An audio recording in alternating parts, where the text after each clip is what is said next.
Hi అండి. ఎలా ఉన్నారు? బాగున్నారా? బాగుండాలి అని కోరుకుంటున్నాను. యాక్చువల్గా ఈరోజు నేను చెప్పే మాట వచ్చి చాలామంది చిన్నపిల్లలు అంటే ఒక 15 to 20 బిలో కావచ్చు, 13 to 20 years బిలో ఏజ్ వాళ్ళు కావచ్చు. యాక్చువల్గా వాళ్ళ యాటిట్యూడ్ ఎలా ఉంటుందంటే, వాళ్ళకి ఏదైనా అవసరం అయ్యింది అనుకుంటే ఇంట్లోది పేరెంట్స్కి చెప్పకుండా తీసుకువెళ్దాం బయటికి, వాళ్ళకి తెలియదులే అనే కాన్సెప్ట్తో తీసుకోవడం స్టార్ట్ చేస్తారు. అమౌంట్ లాంటివి, చిన్న చిన్న డబ్బులు లాంటివి. సో అది మనకి తెలుస్తుంది.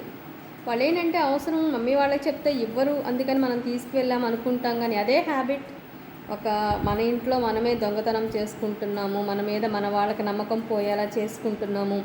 ఇది 100% రాంగ్ అనేది వాళ్ళ ఏజ్కి వాళ్ళకి తెలియదు. ఆ మినిట్ వాళ్ళకి అవసరం తీరిందా లేదా అంతవరకు మాత్రమే వాళ్ళు ఆలోచించుకుంటారు. ఆ ఏజ్ ఎఫెక్ట్ అది.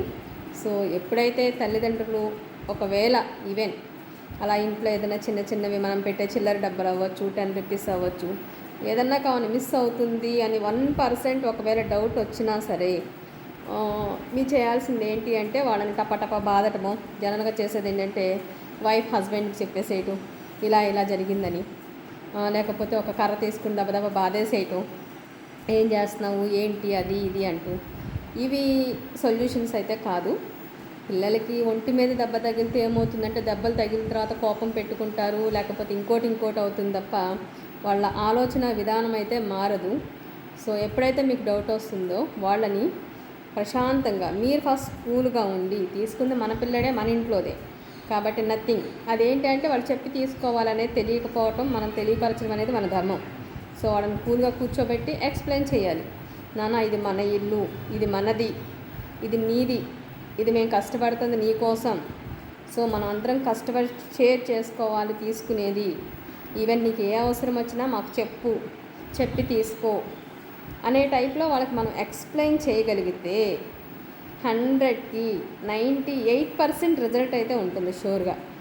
ఎవరో ఒకళ్ళిద్దరు యాటిట్యూడ్ డిఫరెంట్గా ఉన్న వాళ్ళు ఏదైనా చేస్తే తప్ప ఆల్మోస్ట్ అర్థం చేసుకునే పిల్లలే ఉంటారు, రిపీట్ చేయకుండా ఉంటారు.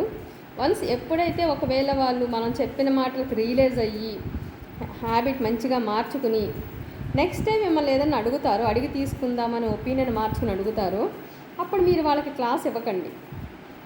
అస్సలు పొరపాటును కూడా ఇవ్వను అనకండి. అందుకే మేము ఇలా చేసామనే ఫీలింగ్ వస్తుంది వాళ్ళకి.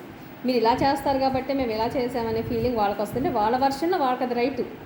సో చేసినప్పుడు ఏం చేస్తారంటే, వాళ్ళు అడిగినప్పుడు దాన్ని ఇవ్వండి.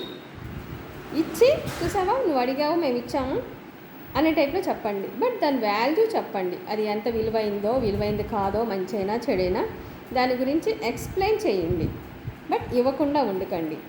అలా ఇస్తే చిన్నవి వాటి విలువలు తెలియజేస్తూ పిల్లలు చాలా మంచిగా, చాలా ఈజీగా మారే అవకాశం ఉంటుందండి అని నా ఒపీనియన్. మరి మీకు నేను చెప్పింది రైటో రాంగో ఏమనిపించిందో నాకైతే తెలియదు. ఈ వర్షన్లో అయితే 100కి 98% రిజల్ట్ ఉంటుంది అనేది నా ఒపీనియన్. Thank you.